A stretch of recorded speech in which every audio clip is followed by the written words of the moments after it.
welcome back to Beacon English Podcast. It's great to be diving into another topic with you all. Absolutely. And today we're tackling something fundamental, something everyone needs. That's right. If you're trying to start any conversation, like maybe you're meeting a new colleague. Or joining a new class, or even just, try to chat with a new friend. There's always that one step you just can't skip. The introduction, it's literally the first thing you say. And it really forms that crucial first impression, doesn't it? It really does. A good, confident self-introduction is, it's the key to unlocking that conversation. Yeah, but it's funny, isn't it? For so many English learners, this simple thing, just saying who you are, it causes so much anxiety. Oh, definitely. People freeze up, they say their name, and then blank. What comes next? That awkward silence. We've all been there, I think. We have. So our mission today is to cut through that anxiety. We want to break down the simple, natural English introduction. And not just give you phrases to memorize, although we will do that. Right. We want to look at why certain phrases work, why they sound natural, and, importantly, practice them together with you. So you can feel that confidence building. You're listening to Beacon English Podcast. We're all about helping you move past the textbook stuff. Yeah, we want you speaking real English, the kind you actually use when you're talking to people, making connections. Our goal is always to make learning feel less like heavy studying. And more like gaining a useful, maybe even fun skill you can use right away, today. Okay, so let's unpack this before we even get into the specific words and phrases. There's a really important idea we need to talk about first, a core principle. Yes, this kind of guides everything else. And the principle is this. When you introduce yourself, your main goal is connection, not perfection. Connection, not perfection. That's so important, especially if you're feeling nervous about your English level. Why is that distinction so critical, though? Why focus on connection? Well, think about what's happening in your brain. If you're totally focused on, perfect grammar or getting the accent exactly right. Your brain's working overtime on the rules. Exactly. It's too busy running that internal grammar check to actually focus on the person in front of you. And the person listening. They aren't usually sitting there judging your verb tenses, are they? Not at all. They're listening for clues about your personality. They're looking for something to connect with. They just want to get a sense of who you are. So, by focusing on connection, we naturally shift towards using simpler language, clear sentences. Right. You really don't need super fancy words or, complex grammar structures to make a good first impression. In fact, sometimes trying to be too fancy can actually create a barrier. It can sound unnatural or even confusing. A simple, friendly introduction, that's usually more than enough to get a real chat started. Okay, let me try. If I walk into, say, a new group meeting, I might just say 3 simple things. Go for it. Hi, I'm Emma. I'm from Canada. I love teaching English and learning about different cultures. Simple. Perfect. And I could respond similarly, keeping it really clear. Hi, I'm John. I'm from the United States. I enjoy traveling and meeting new people. See, both examples were straightforward, friendly. And they give the listener something to grab onto immediately. A place to ask a follow-up question like, oh, where in Canada? Or where have you traveled? Exactly. That little opening is what we want you to be able to create easily. And honestly, you're already doing great just by listening and thinking about this. Keep going. So let's move from the why to the how. Let's stop guessing and actually build a solid structure you can rely on. We call this the 5-part foundation. It's like building blocks for your introduction. Yeah, a good, confident intro can be built using 5 really easy fundamental parts. Once you know these 5 steps, it gives you an anchor. Right. It stops that moment of panic. After you just say your name, you know what comes next. And this structure, it works pretty much anywhere. A new class, a party, even something a bit more formal like a networking event. Gives you control over those crucial first 30 seconds or so. Okay, let's break down these 5 parts. We'll look at each one and think about its job, its function in the introduction. Part 1, the greeting. Super simple. Its job is just to signal, I'm friendly, I'm open to talking. And it's usually just hi or hello. Simple as that. Maybe good morning or good afternoon if it's a bit more formal. Okay, part 2, your name. The function is obvious. Tell them who you are. But how you say it can vary slightly. You could use the full, my name is name. Which is maybe a little more formal. Slightly, yeah. Or, much more common, especially in conversation, is the contraction. I'm name. It's quicker, friendlier. Speed and flow matter in conversation, so I'm is often better. Definitely. Part 3, your country or city. This gives geographical context, a bit of background. Lets the listener place you, maybe find a connection if they know something about your home. The structure is easy. I'm from place. Yep. Part 4, your job or study. This answers the question, so what do you do? It tells them about your current focus. You can say, I'm a job, like I'm an engineer, or I'm a teacher. Or simply, I'm a student. If maybe you're between jobs, you can focus on what you're learning or a project. I'm studying marketing, or I'm learning web design. Good point. And then part 5. This one is maybe the most valuable for actually starting a conversation. Agreed. One personal fact. Its job is to provide a conversational hook. Something interesting about you. You share something you genuinely like or enjoy.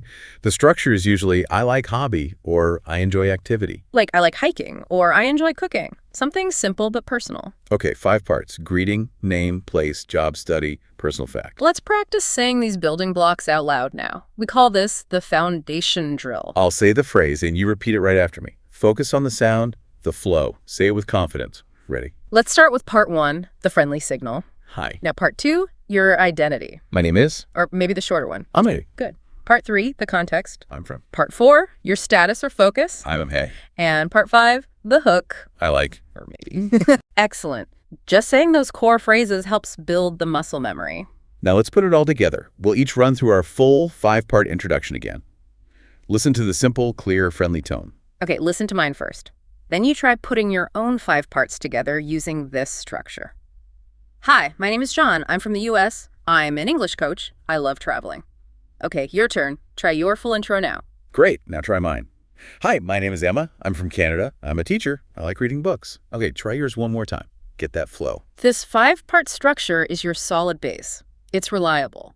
But here's where we take it from just okay to actually interesting, where we move from just listing facts to really starting a conversation. Yeah, we need to talk about making it personal, adding a little bit of detail. That basic structure is a fantastic start, don't get me wrong, but adding just a small, specific detail makes it sound much more like you.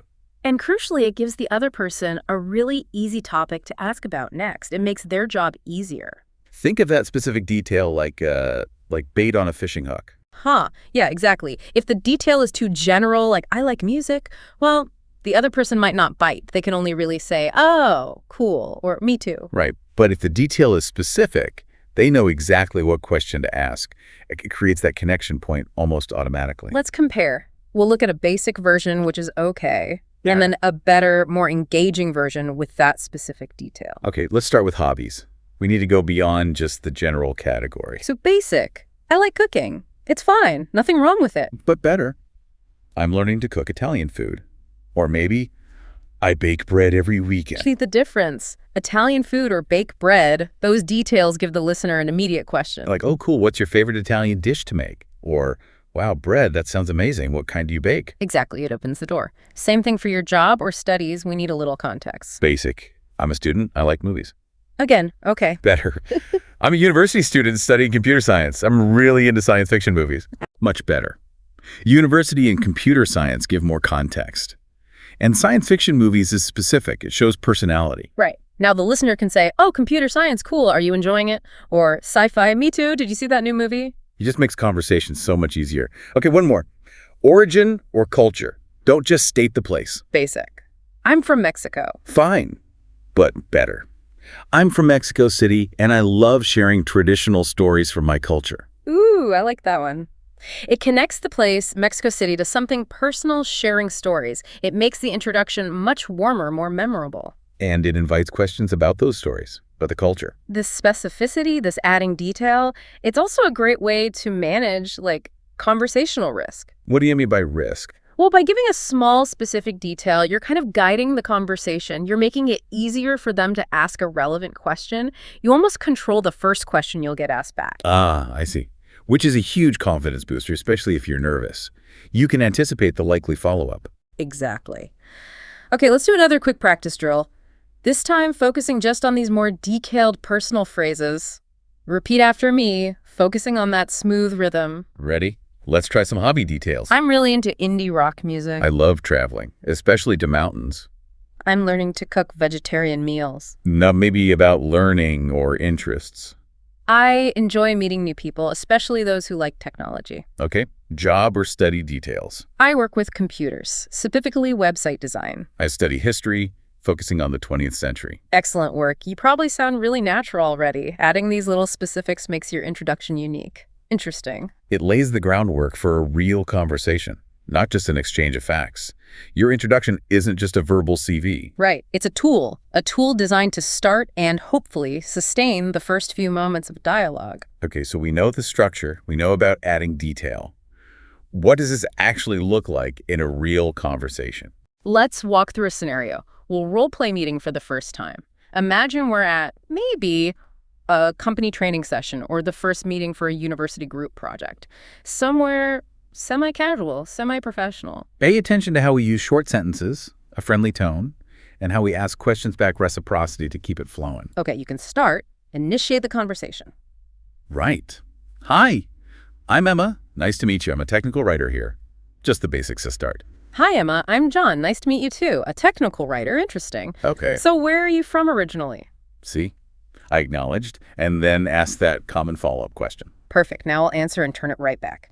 I'm from Canada, but I live here in Vancouver now. And you? That immediate turn back is key. It's like tossing the conversational ball back. Definitely. Oh, nice. I'm from the U.S. I actually live in Seattle now, so not too far from Vancouver at all. What do you do? Like, what's your main role on this project? Okay, asking for occupation or purpose within this context. I used "what do you do?" which is standard casual phrasing. Now I'll answer with a specific detail, maybe add some passion. I'm an English coach. Working with the online learning program, I really enjoy helping people unlock their speaking confidence. Adding that enjoy part makes it more personal. That's fantastic. Really valuable work. I actually work with computers, mostly managing the large data systems for these educational projects. So, Hey, we're both kind of in the education space. Adding a connection point there. Yeah. And maybe add a personal detail. I love traveling in my free time, by the way. Wow. Okay, so we have something important in common: education. That's cool. Where do you usually travel when you have free time? And boom, the conversation is flowing. We use short sentences, friendly questions, kept a nice rhythm. We kept our answers reasonably brief, offered a specific detail, and then immediately invited the other person back in, usually by asking a question back. That's such a key tip. Always try to turn the question back, or at least add a specific hook they can easily comment on. Avoid giving, super long answers that cover everything and leave the other person with nothing to say or ask.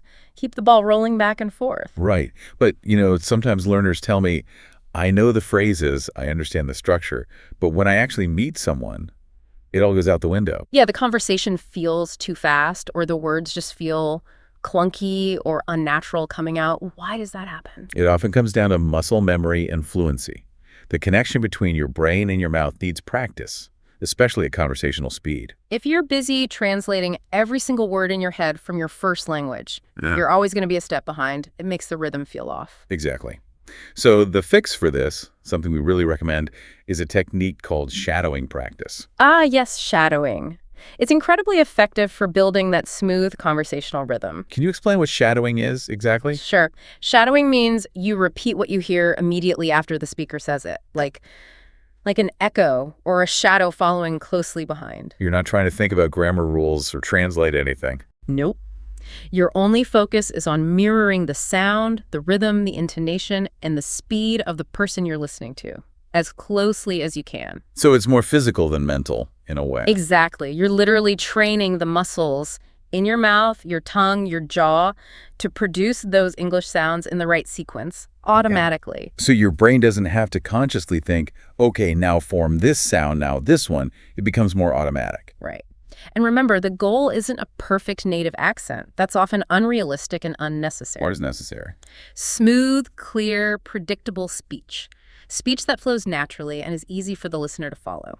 That's what shadowing helps you build. Okay, let's try it. We'll run through parts of our dialogue again. This time, when I pause slightly after a line, you try to repeat it immediately, shadowing my voice. Focus on matching the tempo and the friendly tone. This is a really crucial practice moment. Don't be shy. Try it out loud. Okay, I'll start with my lines from the scenario. Shadow me. Hi, I'm Emma. Nice to meet you. I'm a technical writer here. I'm from Canada, but I live here in Vancouver now. And you? Yeah. I'm an English coach working with the online learning program. Wow. Okay, so we have something important in common education. Where do you usually travel? Great, now practice shadowing my lines. Match my speed and energy. Hi, Emma. I'm Jay Sean. Nice to meet you too. So, where are you from originally? I'm from the US. I actually live in Seattle now. What do you do? Like, what's your main role on this project? Yep. I actually work with computers, mostly managing the large data systems. I love traveling in my free time, by the way. Keep practicing shadowing like this. Find audio you like, maybe podcasts, maybe simple dialogues, and just shadow along. It's genuinely one of the fastest ways to improve your speaking flow and rhythm. The more you do it, the less you'll need to think and translate. The words will start to feel more automatic, more natural. You're doing great just by trying. Keep going with that practice. You're moving the language from your thinking brain, the part that analyzes rules, to your doing brain, the part that just speaks. Okay, let's shift gears slightly and do some interactive practice drills. These are designed to make you think on your feet, just like in a real conversation. First up, we're going to play the quick introductions game. This helps you adapt your answers instantly. Here's how it works. I'll say a sentence about myself. Your job is to repeat the basic structure of the sentence, but change the specific detail so the sentence is true for you. It trains your brain and mouth to work together quickly to produce personal information. Ready? Let's start. I'll say my sentence, then you say yours. I'm from Spain. You say, I'm from your place. Okay, next one. My job. I'm a teacher at a high school. You say, your job study. Now a hobby. I like reading historical fiction. You say, I like your hobby. Your reason for learning. I'm learning English because I want to travel. You say, I'm learning English because your reason. And maybe a favorite thing. My favorite food is Italian. You say, my favorite food is your favorite food. That game is fantastic for building that real-time response capability. You have to process the structure, swap the detail, and say it smoothly. It mimics what happens in actual conversation. You hear something, adapt it, and respond. Great practice. Now, instead of a straight grammar quiz, let's try something a little more nuanced. Adapting your introduction based on the situation or setting. Ah, right. Because you might introduce yourself slightly differently at a casual party compared to, say, a formal business conference. We call this the register drill. Exactly. Casual situations often use more contractions, shorter forms, maybe slightly more relaxed vocabulary. Formal situations might use full forms, slightly longer sentences, and maybe more precise vocabulary. Let's try it. I'll give you a casual version. You try repeating it, but make it sound a bit more formal or professional. Okay, casual first. Hey, I'm Emma. I'm a teacher. Now you try a formal version, maybe something like, hello, my name is Emma, and I work as an educator. Good. Another one. Casual. I live in the city, and I like basketball. Your turn for a formal version. Perhaps. I reside in the capital city. My interests include sports, particularly basketball. Okay, one more. A casual question. What do you do? And the formal version, maybe. May I ask about your professional background? Or could you tell me about your work? Being able to switch your style like this, even just slightly, shows real fluency and understanding. It shows you get the context. It definitely boosts your confidence knowing you can handle different kinds of social situations appropriately. Okay, we've covered structure, details, practice techniques. Let's wrap up this discussion with some really essential tips on culture and politeness in introductions. Yeah, this goes beyond just the words. It's about the way you interact, especially in English-speaking cultures. Let's quickly review the best practices, the DOs, of a simple, effective English introduction based on what we've discussed. DO. Keep your sentences short and clear. We keep saying this, but it's so important. Why again? Remind us. Short sentences are easier for you to say correctly, fewer chances for complex errors, and they're easier for the listener to understand quickly. Keeps the pace smooth. DO. Use specific detail to show personality and invite connection. Remember the fishing lure analogy. Yes. Give them something specific to ask about. It's like giving them a small gift, making conversation easy for them. DO. Practice repetition, especially shadowing, until the introduction flows naturally. Your goal is for it to sound like one smooth thought, not like you're reading items off a mental checklist. Automaticity is key. And DO. Remember nonverbal communication. Even on a podcast, people can often hear a smile in your voice. Absolutely. A friendly tone, sounding open and engaged, maybe imagining eye contact, it all makes people want to connect with you. Confidence is partly language, partly presentation. Okay, those are the DOs. What about the dumps? What should learners try to stop worrying about? Don't worry excessively about having a perfect native-like accent. Honestly, it's usually an unrealistic goal. So what's the focus instead? Clarity. Focus on clear pronunciation of the sounds you know. Articulate your words cleanly. People respect effort and clarity much more than fast mumbled speech that sounds native but is hard to understand. Good point. Yeah. Don't. Use complicated grammar or fancy vocabulary if simple language works better and you're more comfortable with it. Right. If you can express yourself clearly with simple verbs, nouns, and sentence structures, stick with that.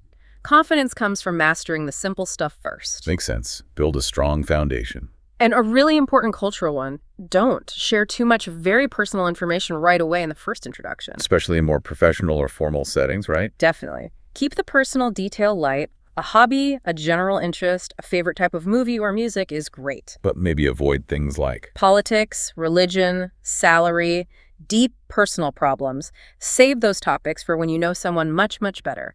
It's a key politeness standard in many English-speaking environments. Keep it light and positive initially. simple is confident, simple is clear. And simple is definitely the most effective way to start that friendly chat. Wow. Okay. We have covered a lot of ground today. We really have. Let's do a quick recap. We started with that core idea. Yeah. Introductions are for connection, not perfection. Then we built that solid 5-part structure: greeting, name, place, job study, and that all-important personal fact. We talked about making it personal by adding specific details, turning I like movies into I love action movies to make your intro unique and give the listener a hook. We looked at real dialogue, focusing on rhythm and reciprocity, asking questions back. And we spent good time on the how of practice, especially the power of shadowing for building natural, smooth speech flow. Plus those quick tips on adjusting your register and cultural politeness. So now it's time for the final challenge.